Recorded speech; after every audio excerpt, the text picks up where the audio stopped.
And that research is now contributing to the growing wealth of data that eventually will become the knowledge that allows you to transform medicine. At the same time, the infrastructure that connects that together has made this process virtually instantaneously.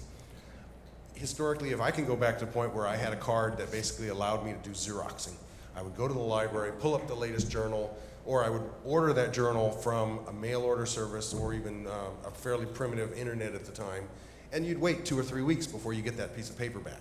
And I have mountains of research literature that was filed, and that was the way that I kept track of what was going on and used that information to generate new ideas.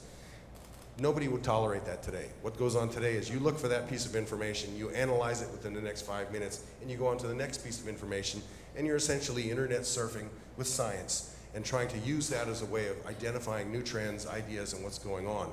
And that's being done increasingly in real time. And so as we look at a world on a global market, we're looking at a space where discoveries are made everywhere, 24/7, and you need to be able to keep track of what's going on. Clearly that's going on full speed ahead. Any slowdown that we saw with regards to the recession, particularly around early stage biotech companies and the investment that slowed that then impacted it from that perspective, is turning around, and we're beginning to see that surge again.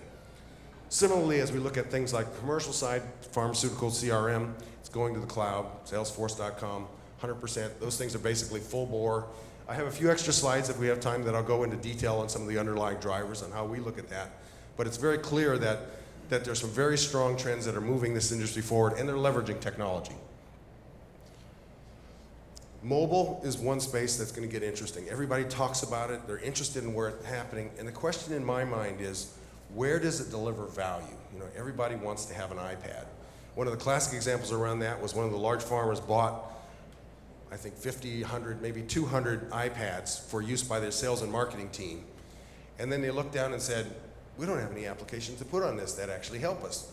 So why are we putting these things out there? We don't want everybody sitting in their cars waiting for a sales meeting with somebody playing Angry Birds. It's just, okay, well that would be nice at home, but you do it on your own nickel.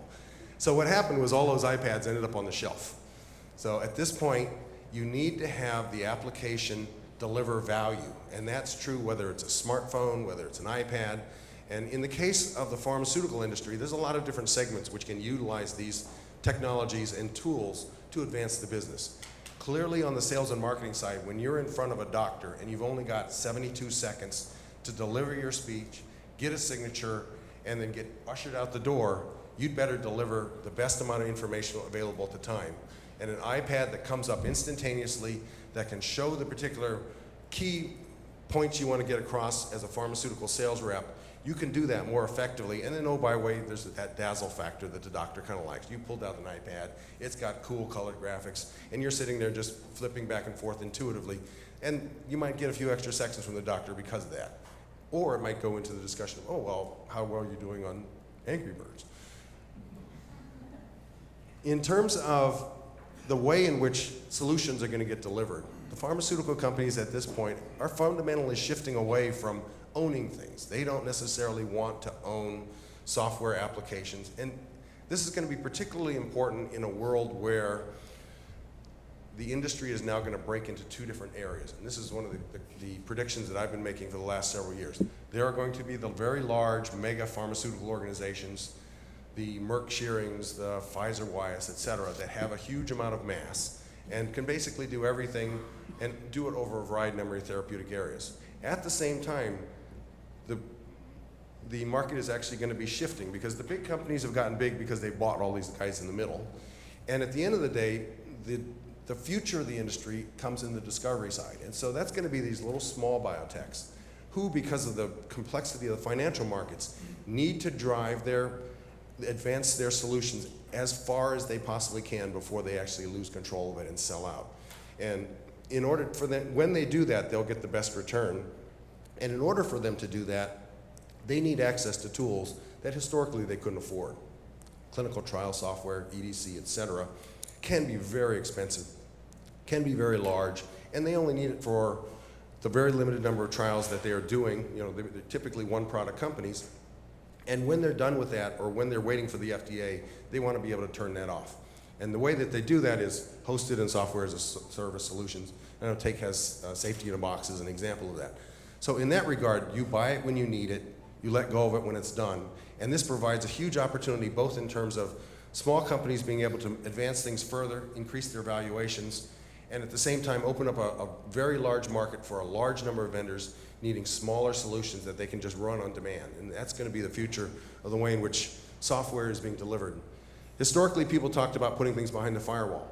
The top 2 vendors in the clinical space in terms of delivering solutions, which were Phase Forward and Metadata, have always delivered their solutions on a hosted or software as a service basis. And Oracle's acquisition of Phase Forward now gives them that same business as well. So I think that was a tremendous acquisition for Oracle for that reason, in addition to the fact it gave them a top-tier EDC platform, which now gives them a comprehensive e-clinical solution comprised largely of top-tier solutions. And that is the only way that any company who's interested in acquiring these things is actually going to buy it.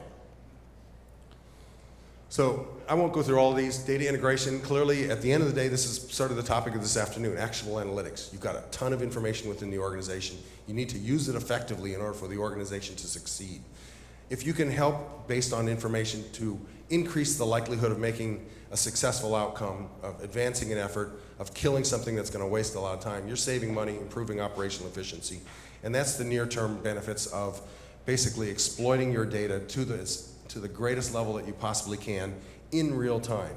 Organizations are big. You need to get the right information to the right person so that they can use that in the course of their routine operations. It's moving way beyond the C-suite. Similarly, I think the network infrastructure I mentioned already, translational research is part of personalized medicine. Serialization is one of those factors that we've talked about. I spoke with one of the folks here in the room, talked about some of their efforts in that area. There's a lot of savings, a lot of money to be saved, and efficiencies to be that can be improved. Clearly, the sales and marketing, we're looking at some fairly aggressive growth. This is my colleagues' claims, and so we're actually been pretty good in terms of what we have gotten in terms of predicting things and how accurate we've actually been, and we hope to continue that in the future. So as I begin to close, basically, this is sort of the way in which we've analyzed various discussions in terms of what we predict to be going on in the industry. There's particular areas as you go down to the next level of granularity where it becomes important. Very clearly, you can't just say, well, smartphones are the way in which everything's going to happen. You're going to allow item-level serialization anywhere in the world, because it's not going to happen. Yes, there is fairly deep penetration of mobile technologies around the world, but in most cases, they're not smartphones. That is probably going to be true here in the United States, Western Europe, Japan, et cetera, some of the major markets, but for that to subsequently expand worldwide and to battle things like counterfeiting, gray market materials, et cetera, it's much more of a problem than people are currently expecting. Similarly, there are very well-entrenched solutions that have been going on for a long time. Within the clinical space, ePro, electronic patient-reported outcomes, is a major area where mobile technology has been foundational for years. If you're involved in a clinical trial, the classic example would be around pain or something. And what people would typically be doing is they'd be carrying around this little PDA, and the PDA would beep every few hours and say, well, how do you feel? What's your pain level? And that information gets automatically collected, fed back into the system, and is then used to drive approval of drugs. We're seeing expansion of that as we begin to see drug trials go worldwide. The data quality is better. The ability to essentially input patient data becomes much more effective.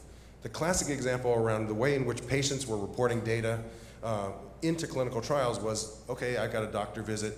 I go sit in the car on my way into the doctor's. I'm filling out my weekly sheet and then basically trying to remember what happened for the last week. And that data is fundamentally inaccurate. It's not actually acceptable at this point by the FDA. And so your ability to execute a clinical trial and do the right, get the right information out that helps you to drive efforts forward are being done electronically, being done faster, and in this process it's actually being more effective as a tool. BI in the pharma space, we're actually looking at things like that, social media, et cetera, where those trends are growing as well. And it's fairly clear that as we look forward, that information starts to show up on mobile platforms. We're going to start seeing BI data for the sales rep in the field going, well, how are we doing in this particular area? What's the latest data? How am I looking with regards to a research project, and data shows up in a clinician's hands. What's the latest x-rays look like? What do the latest MRIs look like? So from our perspective, we're seeing rapid adoption in certain facets of the area, and one needs to look at it from that perspective in order to get real. You know, a variety of other topics here. Here's this hosted software as a service, data integration, translational research, and we do this for every one of our topics that we look at. So pretty much in closing, in isolation, the technology is nice. The technology is supporting growth in the industry, but it's not driving growth in the industry. Solutions are. Companies are looking for answers that help them to solve problems. They're looking for value that can be extracted in the near term, ROI that can be demonstrated. You know, over the longer term, they'll start to begin to look at more visionary views on things, but at the moment, they're in crisis mode. They're trying to figure out what to do next. So in terms of taking that latest technology, whether it be the iPad or anything, it has the potential to be a distraction, because unless it's properly deployed and implemented, it really won't deliver the value and will detract from moving forward.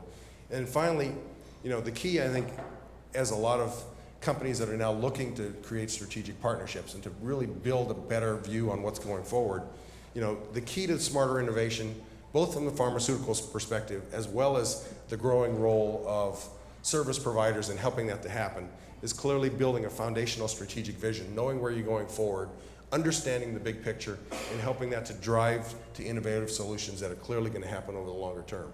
You know, the pharmaceutical industry, the healthcare space, they're not going away. The issues in this space are growing fairly exponentially, and they need to be addressed over the near term in order for this to reestablish a foundation for growth over the longer term, and a foundation for stability, particularly as the populations in the United States, et cetera, gets older and requires more and more services in this space. So we're seeing a lot of growth in this area, and I'm around for this morning, and if anyone has any additional questions, hopefully they can meet up with me and we can talk about it. Thank you very much.